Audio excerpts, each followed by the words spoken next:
Bienvenido a un capítulo más de esta aventura llamada La historia de España objetiva. Donde no hay leyenda negra ni leyenda rosada, sino hechos claros y objetivos, que emanan de las fuentes de los cronistas e historiadores de la época. Hoy viajamos a uno de los momentos más decisivos de la humanidad, un punto de inflexión que cambió para siempre el destino del ser humano y configuró la tierra que eventualmente llamaríamos España. Dejamos atrás las cuevas y el mundo de los cazadores-recolectores para entrar en la era de los constructores. Hoy, hablamos de la Revolución Neolítica.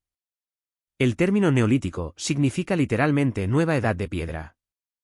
Proviene del griego neos, nuevo, y litos, piedra.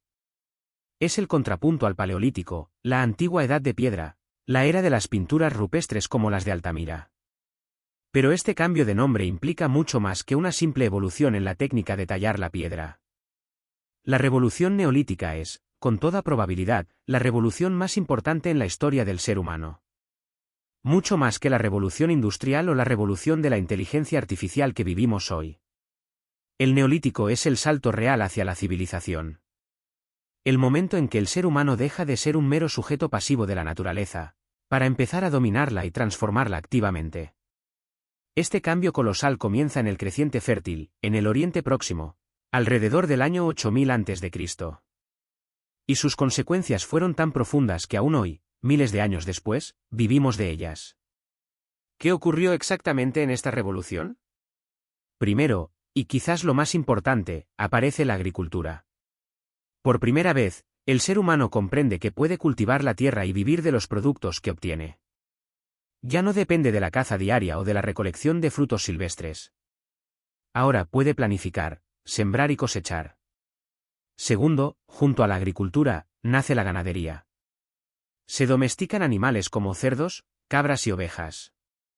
Esto proporciona una fuente estable de alimento, leche y pieles. Tercero, aparece la industria. Surge la industria textil. El ser humano deja de vestirse exclusivamente con pieles de animales y empieza a tejer fibras vegetales y lana. Aparece la cerámica, un invento crucial. Se cree que pudo nacer cuando las mujeres, al recubrir cestos con barro para impermeabilizarlos, descubrieron que ese barro, al secarse o cocerse, permitía transportar agua. Cuarto, aparece la rueda. Un invento de una relevancia tan extraordinaria que cuesta imaginar el desarrollo humano sin ella. Y quinto, aparecen los primeros monumentos. Ya no solo se pinta en las cuevas. Ahora se construyen estructuras megalíticas, hechas con piedras de un tamaño impresionante. Aparecen los menhires, esas piedras verticales clavadas en el suelo. Aparecen los alineamientos, que son filas de menhires. Aparecen los cromlechs, que son menhires en círculo, cuyo ejemplo más famoso es Stonehenge en Inglaterra.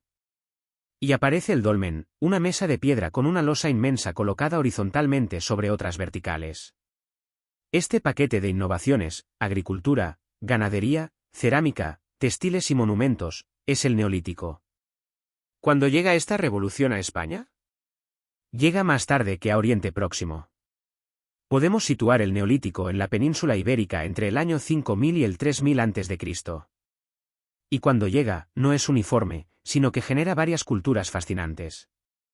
La primera es la cultura de Almería, cuya manifestación más conocida es la necrópolis de los Millares. Y aquí encontramos algo revelador. Esta gente creía en el más allá. No solo sepultaban a sus muertos, sino que los sepultaban de una manera muy concreta. Los enterraban en posición fetal. La idea era clara, el muerto era colocado como un feto en el vientre de la tierra, esperando nacer a otra vida. La segunda es la cultura andaluza o del vaso campaniforme. Esto es muy importante, porque es la primera vez que España exporta cultura. Este tipo de vasija, con su forma característica de campana invertida, surge en el sur de España y desde aquí se extiende por el resto de Europa. La tercera es una cultura megalítica muy potente, especialmente en lo que hoy es Galicia y Portugal, donde vemos grandes construcciones de piedra. Y la cuarta es una cultura pirenaica, que se extiende entre el Cantábrico y el Mediterráneo. Hacemos una pausa. Lo que acabamos de describir, el Neolítico, no es solo una lección de historia antigua. Es el momento en que se colocan los cimientos de nuestra civilización. El pan que comemos. Las ropas que vestimos. las comunidades en las que vivimos. Todo empezó aquí. Hoy, en la era digital, nuestra historia colectiva corre el riesgo de ser olvidada, sepultada bajo el ruido de lo irrelevante. Si crees que entender de dónde venimos es vital para saber quiénes somos. Si sientes que este legado debe preservarse, te pido que apoyes este proyecto. No es solo un like. Es un acto de preservación. Suscríbete. Activa las notificaciones. Deja un comentario. Ayúdanos a hacer hype para que el algoritmo entienda que nuestra historia importa. Que no estamos dispuestos a olvidarla. Durante este periodo neolítico, existieron dos tipos de culturas radicalmente opuestas, cuya huella, de alguna manera, perdura. Hablamos de las culturas femeninas y las culturas masculinas. Las culturas femeninas se regían por el ciclo biológico de la mujer, es decir, por la menstruación. Por lo tanto, su ciclo no era solar, sino lunar. El astro sagrado era la luna. El metal sagrado era la plata, por su parecido con la luz lunar. No tenían sacerdotes, sino sacerdotisas, brujas o hechiceras. En sus rituales, a menudo se utilizaban drogas para provocar trances. Y, característicamente, practicaban sacrificios humanos, generalmente para propiciar la fertilidad de la tierra o calmar a las divinidades. Eran culturas centradas en la figura de una gran diosa madre. Pero frente a ellas, existían las culturas masculinas. Estas no seguían el ciclo lunar, sino el ciclo solar. El astro sagrado era el sol. El metal precioso era el oro. No eran culturas pacíficas, sino culturas guerreras. Sus animales sagrados recordaban a los rayos del sol, como el león con su melena o el ciervo con su cornamenta. Y lo más importante, estas culturas no practicaban sacrificios humanos. ¿Qué tipo de cultura predominó en la península ibérica? Mientras en otras partes del Mediterráneo encontramos una mezcla, con culturas femeninas muy fuertes, la realidad de España es que las culturas neolíticas fueron, de forma aplastante, culturas masculinas. Aquí, las pocas culturas de tipo femenino que pudieron existir acabaron pereciendo o siendo absorbidas por la pujanza de las culturas solares y guerreras.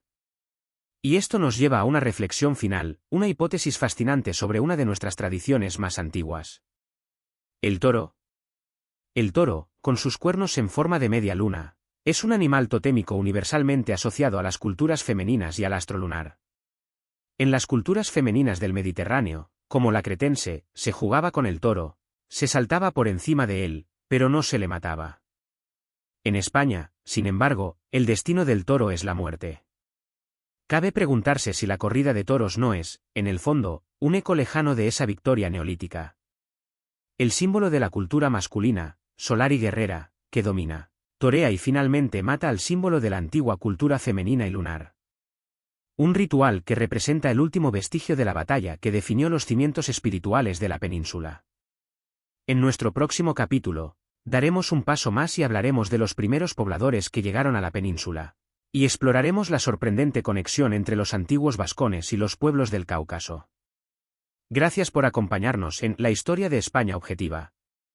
No olvides suscribirte para no perderte el próximo capítulo.